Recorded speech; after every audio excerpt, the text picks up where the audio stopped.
Oi galera, tudo bom? Espero que todo mundo esteja bem, né? Esteja animado, essa quarentena, estudando muito, né? Claro que a gente tem que se aperfeiçoar e aprender um pouco mais da nossa língua portuguesa. Hoje a gente vai aprender um pouco sobre gênero lírico, tá? O que é o gênero lírico? Como ele se comporta? As características? Quantos tipos tem? Então vamos comigo desvendar esse gênero que é bem introspecto.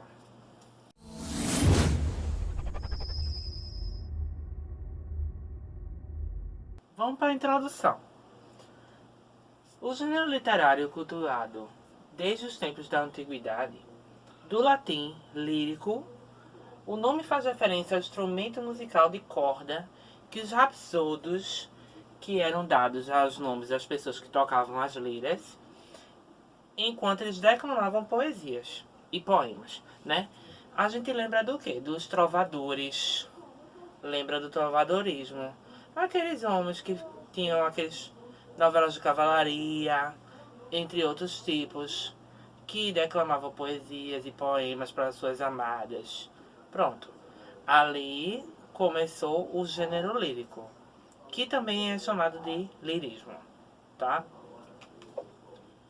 Vamos ver o que é o gênero lírico. O gênero lírico é basicamente poesia, tá? Ou seja, os sentimentos, eles vão estar sempre à frente. Nunca a razão, sempre o coração, sempre o sentimento. Ou seja, tem por foco os sentimentos, porém, é mais do que a tentativa de relatar algo. O propósito é despertar os sentimentos, ou seja, não é relatar um fato ou um acontecimento. É de relatar o sentimento, ou seja, aquilo que a pessoa estava sentindo naquele determinado momento, tá? Por meio do lirismo, textos desse gênero costumam fazer uso da função poética da linguagem, certo? Que seria a função de ser emotivo, a função de colocar o eu lírico como o centro, tá? Além disso, são textos marcados pelo uso da primeira pessoa. Sempre vai ter eu, sempre vai girar no torno do eu. Agora, pode ter o sujeito oculto, né? E vocês já estudaram sobre isso. Ou pode ter o pronome pessoal do caso reto, eu, certo? Linguagem conotativa das palavras, que é aquela que conotação, denotação. Conotação é aquela que tem um outro sentido. E a denotação é aquela que é o sentido literal, tá? Conotação, sentido figurado. Denotação, sentido literal. Assim como as figuras de linguagem. Tanto que a gente já estudou sobre figuras de linguagem e elas são muito utilizadas na poesia, né? Isso porque o gênero lírico foca na subjetividade. O que é ser subjetivo? É aquela verdade que pode ser para mim, como para você não pode ser, entendeu? É cada um que tem a sua verdade. O subjetivo, certo? É aquela coisa que faz a gente pensar, né? Além. Isso é, dos sentimentos mais íntimos de quem narra a poesia, o sujeito lírico, ou seja, é no mais íntimo, ou seja, a sua verdade, o seu modo de enxergar a vida, que vai dar voz ao gênero lírico. Vamos para a característica. A primeira é escrita em versos e sempre na primeira pessoa do discurso, que seria o eu, né? A expressão de sentimentos e emoções é exacerbado ou não, mas sempre tem que haver sentimento e emoção no gênero lírico. Ocorre a exteriorização de um mundo interior, ou seja, aquela introspecção, aquilo que a gente sente no mais íntimo, é externalizado na poesia. Apresenta um caráter subjetivo, já está dizendo, né? A questão de interiorização. As palavras são usadas no seu sentido conotativo, ou seja, no sentido figurado, tá? Apresentam muitas figuras de linguagem, como metáfora, como sinestesia e as muitas outras figuras de linguagem. Vamos para os subgêneros, tá ligado? Então, vamos lá. Ode é um poema lírico de exaltação, entusiasmo e alegria. Ou seja, é aquela vontade de gritar, de exaltar. Tá entusiasmado, tá? Sabe? Em pleno êxtase, né? Um hino, poema lírico de glorificação, homenagem e louvor a divindades e à pátria. Por exemplo, os hinos das pátrias, né? Por exemplo, o hino nacional brasileiro é um exemplo. O hino de Pernambuco é outro exemplo. Ou seja, tem elementos que glorificam a pátria, divinizam e homenageiam. Elegia, poema lírico melancólico sobre a morte e a tristeza. O que é uma melancolia? É o mesmo que uma tristeza. É aquela coisa que a gente tem no mais íntimo uma profunda angústia, um profundo sentimento de dor, né? E solidão. Idílio, poema lírico sobre a vida pastoril e bucólica. O que é a vida pastoril? O que é o bucolismo? É aquela vida que as pessoas vivem no campo, né? Vivem naquela vida pacata, naquela vida bem, né? Tranquila, sem muitas preocupações, sabe? É assim que a gente trata o idílio. Ecloga, poema lírico sobre a vida pastoril e bucólica, ou seja, aquela vida do campo e aquela paz, aquela tranquilidade, só que há diálogos, ou seja, há conversas entre duas pessoas ou mais. Epitalâmio, poema lírico para a celebração do casamento, ou seja, os noivos, né? Ou o noivo cortejando a noiva, ou a noiva cortejando o noivo, vice-versa, né? E o vínculo conjugal, ou seja, o vínculo depois do casamento. A sátira, poema lírico cujo objetivo é ridicularizar pessoas e situações. A sátira é muito utilizada no barroco. É uma coisa que a gente vai ver mais lá na frente, tá? Ironizando defeitos e vícios de uma determinada sociedade ou de uma determinada pessoa. Vamos para um exemplo de ode, né? Ode Triunfal de Fernando Pessoa, que foi um dos grandes escritores portugueses, né? A dolorosa luz das grandes lâmpadas elétricas da fábrica, tenho febre e escrevo. Escrevo rangendo os dentes, fera para a beleza disto. Para a beleza disto, totalmente desconhecida dos antigos. Ó rodas, ó engrenagens, grrr, eterno. Forte espasmo, retido dos maquinismos em fúria. Em fúria, fora e dentro de mim, por todos os meus nervos dissecados fora, por todas as papilas, fora de tudo como eu sinto. Tenho os lábios secos, ó grandes ruídos modernos. De vos ouvir demasiadamente de perto, e arde minha cabeça de vos querer cantar com um excesso de expressão de todas as minhas sensações, com um excesso contemporâneo de voz ou máquinas.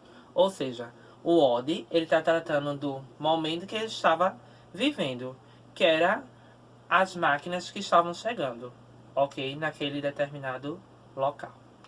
Vamos para um exemplo de elegia. Cântico do Calvário. Eras na vida a pomba predileta, que sobre um mar de angústias conduzia o ramo da esperança.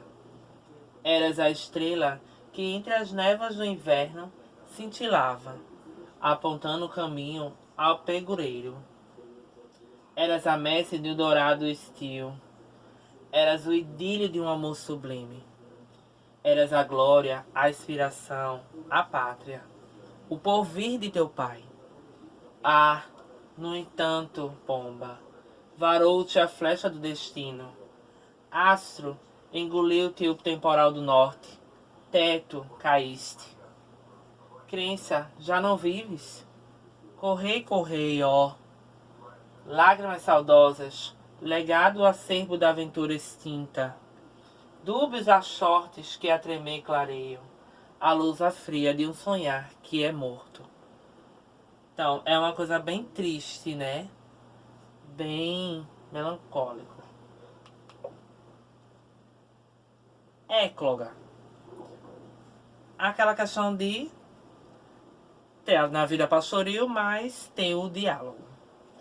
Sou eu e o gado. Por entre os prados da concórdia, os més respondem aos sons imperceptíveis do solilóquio da minha vida écloga. Pastoreio a minha fé na natureza. Passos que dou com a certeza de interagir com a folhagem, que serve de pasto e alimento ao bucolismo dos meus versos. Sei de um cajado que me calejou as mãos. Sou o maestro do rebanho. Assobio os meus cuidados. De pau é o meu diaspão. Diaspazão. Tá? Então, era uma coisa bem...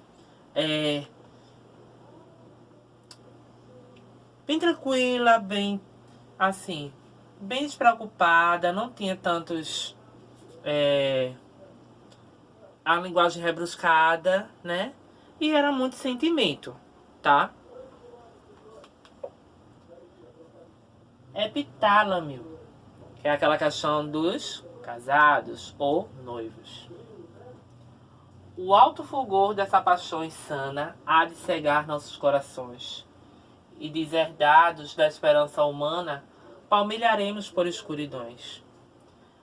Não mais te orgulharás da soberana beleza, e eu, minhas cálidas canções, não mais dedilharei com mão ufana na harpa de luz das minhas ilusões. Pela realização que ora se ultima, vai apagar-se em breve o alto fulgor, que te inflama e ilumina o meu desejo. Como no último verso, a última rima, eu deporei, sem gozo e sem calor, meu derradeiro beijo no teu beijo. Então, vejam, é aquele amor, né? Aquela troca de sentimento entre o esposo e a esposa, ou o noivo e a noiva, né? Vamos pra sátira. Essa sátira aí foi do autor de Boca do Inferno, que é Gregório de Matos, que é um dos escritores mais importantes do barroco no Brasil, tá? Que falta nessa cidade? Verdade. Que mais por sua desonra? Honra. Falta mais que se lhe ponha? Vergonha. O demo viver se exponha, por mais que a fama a exalta, numa cidade onde falta verdade, honra e vergonha. Quem após nesse rocrócio, negócio? Quem causa tal perdição? Ambição. E no meio desta loucura, usura. Notável desaventura de um povo nécio e sandeu, que não sabe que perdeu. Negócio, ambição, usura. Quais são seus doces objetos? Pretos. Tens outros bens mais maciços? Mestiços. Quais destes lhe são mais gratos? Mulatos. Dou ao demo os insatos, dou ao demo o povo asnal, que estima por cabedal pretos, mestiços e mulatos. Vejam só, ele está falando da sociedade da época, que existia a questão de ser, né, o grandão, mas faltava a verdade, faltava a honra e faltava a vergonha. Ou seja, as pessoas naquela época, que não são diferentes das de hoje, elas faziam o quê? Pisavam nas outras, faziam com que elas subissem, né, a partir de umas que estão lá embaixo, para ter o seu poder e sua glória. E aqui ele fala dos escravos, fala dos mestiços, fala das pessoas que são insensatas, para o povo que não tem instrução, né, para o povo que não tem educação, né. Fala de uma forma também suavizada sobre o demônio, que é a questão aqui do demo, que às vezes muitas pessoas também falam assim, né. etc. Vamos continuar. Quem faz os cílios mesquinhos? Meirinhos. Quem faz as farinhas tardas? Os guardas. Quem as tem nos aposentos? Sargentos. Os cílios lá vêm aos centos, e a terra fica se esvaimando, porque os vão atravessando, meirinhos, guardas, sargentos. E que justiça resguarda? Bastarda. É grátis distribuída? Vendida. Que tem a que todos assusta? Injusta. Valha-nos Deus, o que custa o que o rei nos dá de graça?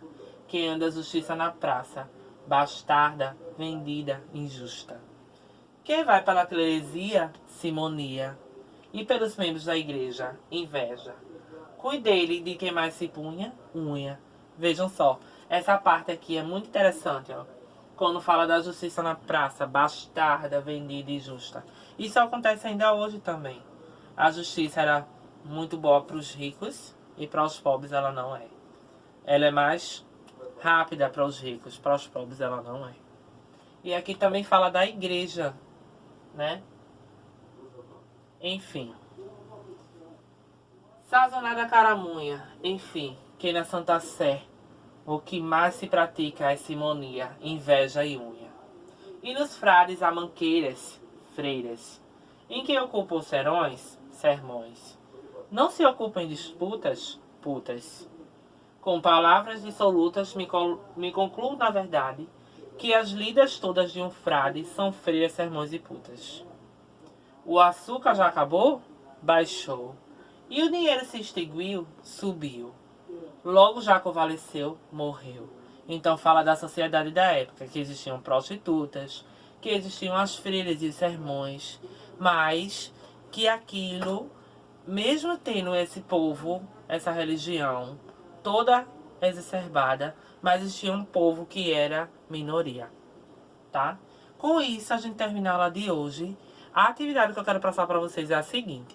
Eu quero que vocês peguem todos esses subgêneros e façam um de cada subgênero, tá? Um título de cada subgênero, e eu quero que vocês peguem ele e resumam. Fale das suas palavras o que vocês acharam sobre cada um deles, tá? Qualquer dúvida, tá no grupo, vai estar no grupo, e eu vou botar no WhatsApp também, tá? Um beijo a todos, fiquem com Deus, estudem bastante e até a próxima aula, se Deus quiser.